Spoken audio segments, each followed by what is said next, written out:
Because you didn't demand it, Marvel will shoehorn Kamala Khan into 5 pivotal X-Men stories. Because when you think the X-Men, you definitely think Ms. Marvel.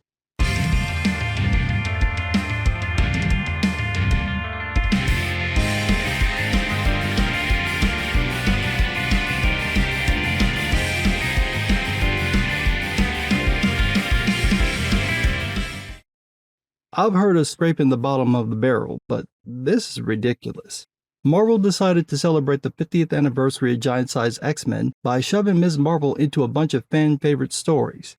From Games Radar, quote, Marvel is celebrating 50 years since the 1975 release of the landmark Giant Size X-Men #1 with the release of a series of Giant Size one-shots in an event the publisher promises rewrites mutant milestones, including the reveal of a long-lost X-Man that never was.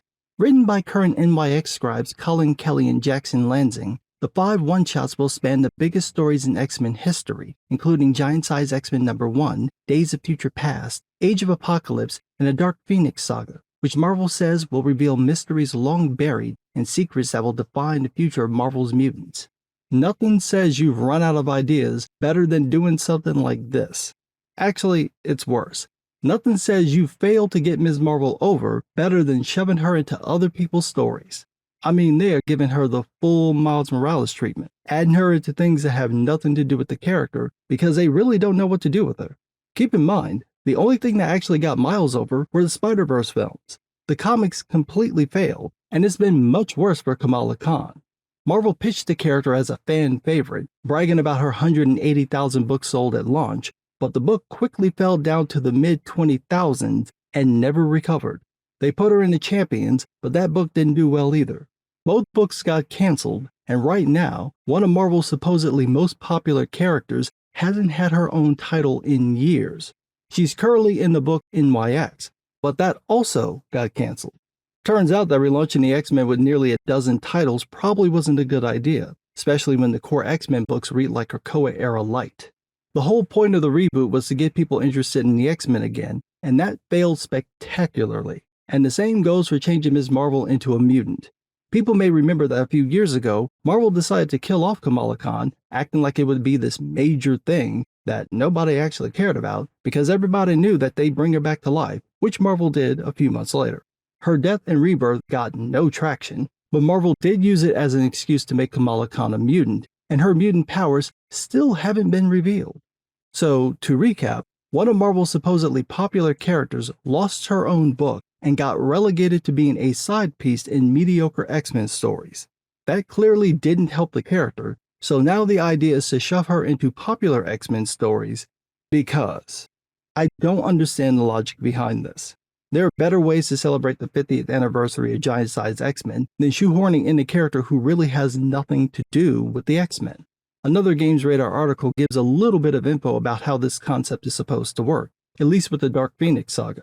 Quote, the event sees Ms. Marvel pulled into the distant past by an unstable and unleashed legion. Locked in a battle through time against the Omega-level mutant, Kamala is the only one standing in the way of the X-Men history being warped forever. As the story we know unfolds before her eyes, the new mutant must team up with Jean Grey in her darkest hour and master her dangerous new mutant power in this cosmic emotional saga. Right. At this point, that's scraping through the bottom of the barrel. To me, a better idea would be to bring back the creators who worked on those pivotal stories and have them explore different aspects of those events. With stories like Days of Future Past, The Age of Apocalypse, and House of M, if they want to add in more recent mutant characters, that's fine. But I don't see the point of bringing in Kamala Khan. If they're trying to reveal her hidden mutant power, there are better ways to do it. She's also not that popular a character. People love to claim she is, but there's a reason why her solo title got canceled. Why use a character who clearly can't sustain the title to try to sell this mini-event? It would have been better to use a popular character to do this, or at least tie up some loose ends, like using Nate Gray to explain what happened to him after the snorefest that was Age of X-Man. Now, in defense of the miniseries, Marvel's bringing in Adam Kubert to do some of the art. I didn't see anything about the other artists yet, although Marvel claims these will be 3 of the best artists in the industry. Will that be enough to get people to buy the books? I don't know. Marvel is having a hard time to get people to buy the current X titles. I doubt this is going to work in their favor. Honestly, though, I'm still hoping someone will reboot the X-Men and scrape away all the Krakoa nonsense, because it's just ruined the characters. And I'm going to say it for the umpteenth time, I don't know why Marvel ain't put Scotty Young on the next book yet. He pretty much nailed it with Strange Academy. He's right there.